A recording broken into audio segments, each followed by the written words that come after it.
Bismillahirrahmanirrahim. Assalamualaikum warahmatullahi wabarakatuh. Pemirsa yang dirahmati Allah, marilah kita simak ceramah dari Kiai Haji Muhammad Wahid dengan tema keutamaan waktu dan sholat subuh. Sebelumnya marilah kita bersolawat terlebih dahulu. Allahumma sholli ala sayyidina Muhammad wa ala ali sayyidina Muhammad. Selamat menyaksikan. Kalau kita hendak mengamalkan semua amalan-amalan yang disuruh oleh agama, pasti kita kewalahan. Kenapa? Karena dari subuh sampai ke subuh berikutnya itu ada amalan-amalan yang mesti dilakukan. Ada wirid-wirid yang dianjurkan untuk membacanya. Nah, jadi kalau kita hendak mengamalkan seluruh anjuran-anjuran agama ini, kita dikalahkan oleh agama. Kita kada mampu. Mampu paling di waktu muda, karena sudah waktu tua kada mampu lagi. Nah, lalu ujar Nabi kita, waqaribu wasaddidu fasaddidu waqaribu wa abshiru. Kalau kada kawa menjalankan anjuran-anjuran agama itu seluruhnya, maka ambillah nang dekat.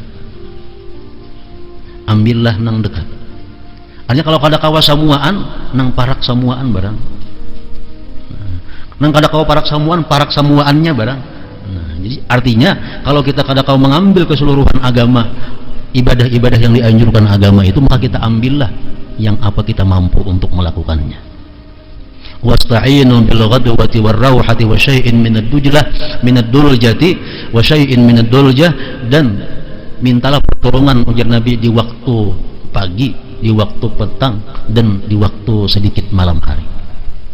Artinya kalau kita kada kau beribadah full 24 jam kepada Allah Subhanahu wa taala, kita ambil 3 waktu. Waktu yang pertama ghadwah, waktu pagi. Yang kedua rauhah, waktu petang. Yang ketiga wasyai'in minad duljati, dan sedikit daripada malam. Nah, kalau kita kada kawa menghabiskan waktu itu untuk wirid, untuk taat kepada Allah. Makanya banyak hadis-hadis daripada Rasulullah yang menyuruh kita membaca ini di waktu petang, baca ini di waktu pagi, baca ini di waktu malam. Nah, ini apa gunanya? Supaya kita bisa menjalankan apa-apa yang disuruh oleh Rasulullah itu dengan mudah. Ada amalan yang disuruh Nabi kita membaca pagi sore. Ada amalan yang disuruh Nabi kita membaca pagi aja. Ada amalan yang disuruh Nabi kita membaca petang aja. Nah, ini apa? Untuk memudahkan kepada kita. Padahal amalan yang jam 8 mestinya ada, jam 9 ada, jam 10 ada, 11 ada, 12 ada, 1 ada, 2, jam 3 ada, sampai 24 jam itu sebenarnya ada wirid-wirid yang dibaca. Cuma kita kada mampu, kita dikalahkannya. Nah, jadi ambil nang 3 perkara itu jangan sampai dilewatkan. Nang pagi, nang petang, dan sedikit daripada malam hari. Syai'in minad duljah.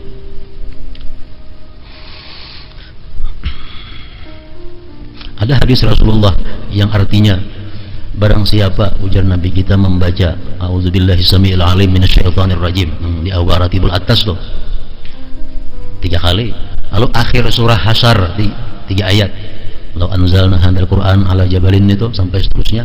Barang siapa ujar Nabi membaca itu di waktu pagi, maka Allah menyerahkan kepadanya 70 malaikat, 70.000 malaikat. Nah, apa tugasnya malaikat yang 70.000 ini? Yusalluna alaih, memintakan ampun kepada Allah terhadap orang yang membacanya. Dan andai kata dia pada hari itu mati, maka dia mati sebagai syahid. Nah, apabila dia di petang hari membaca demikian halnya, nah, untuk malamnya pun berlaku seperti yang siang tadi juga. Nah, makanya ini amalan Nabi kita memberi subuh, imbah asar atau imbah maghrib. Imbah asar termasuk petang, imbah maghrib termasuk juga. Jadi amalan yang dibaca sore jar itu boleh imbah maghrib, boleh imbah asar. Nah, jadi kalau kita membaca misalnya a'udzubillahi samiil alim minasyaitonir rajim 3 kali, baca law anzalna sampai habis, kita baca imbah asar atau imbah maghrib, nah, kita diserahi oleh Allah malaikat 70.000 yang memintakan ampun kepada kita. Dan andai kita mati malam ini, kita mati sebagai syahid. Nah, jadi amalan-amalan yang seperti ini jangan dilewatkan lagi. Kenapa? Karena sudah kita kada kawan nang pul 24 jam nang di sini barang kawa. Nah, itu nang besukan lawan kamarian. Ada lagi amalan Rasulullah yang menyuruh kita membaca kamarian. Man qala hina yumsi, siapa yang berkata di waktu petang, raditu billahi rabba wa bil islami dina bi Muhammadin nabiyya.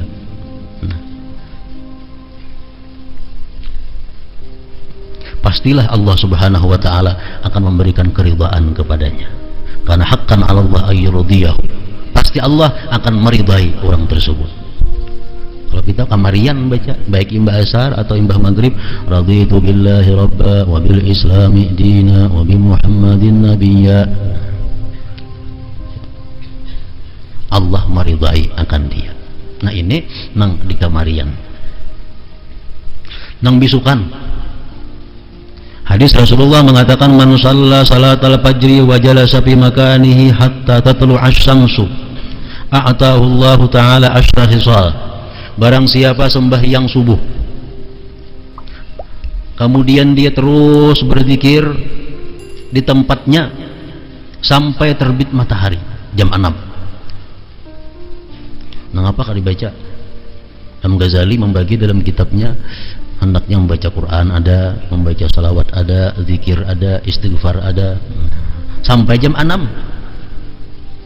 Baik sembahyangnya berjamaah di masjid atau sembahyang seorangan di rumah, sembahyang subuh, tapi jangan beralih tempat duduk dari situ sampai terbit matahari. Allah akan memberikan dia 10 perkara. Pertama, taubah qablal maut, diberi Allah tobat sebelum mati.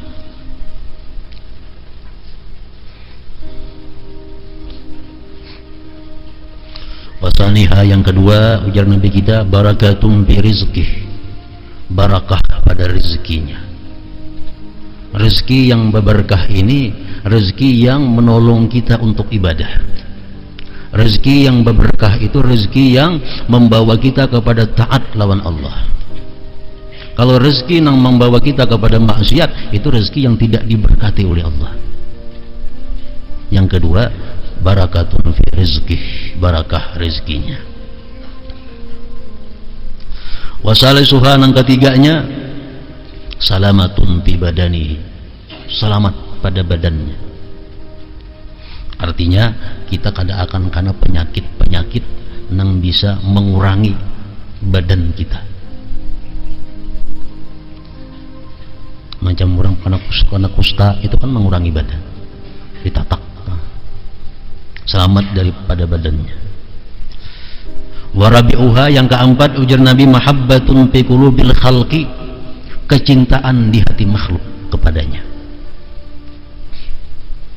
Yang keempat, mahabbatun fi qulubil khalqi.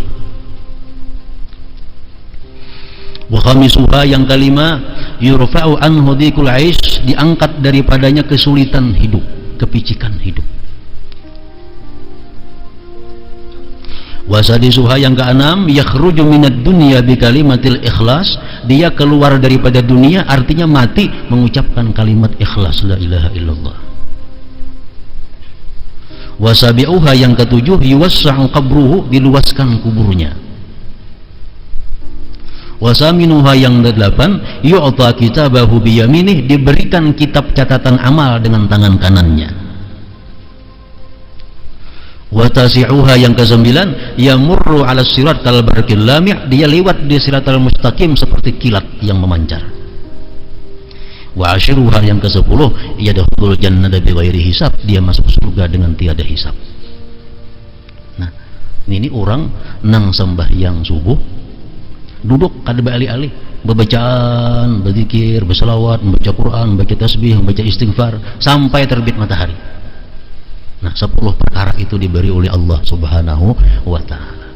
Nah, ini amalan yang dianjurkan Nabi kepada kita waktu beisukan. Ada hadis lain lagi, sembahyangnya berjamaah. Sembahyangnya berjamaah dan duduk kada berpindah pada situ, berbacaan, berzikir sampai terbit matahari, kemudian dia sembahyang isyraq 2 rakaat, hanya buliknya ke rumahnya. Nah, itu dapat 10 perkara ini juga, ditambah lagi pahala haji yang mabrur, sempurna ujar Nabi kita. Nah, jadi kalau kita kawa menghidupkan waktu kita, umpamanya bisukan kayak ini tadi, kamarian itu kita imbah maghrib, waktu kita berisi sampai ke isya, nah kayaknya ada di tengah malam sedikit, nah itu sudah kita termasuk orang yang memakmurkan waktunya. Jadi subuh sampai terbit matahari, imbah maghrib sampai isya ba'amaliyah, kayaknya di tengah malam ada sedikit waktu disediakan, sudah termasuk ujar Nabi tadi, wasta'inu bil ghadwati war rawha wa syai'in minad dulujati.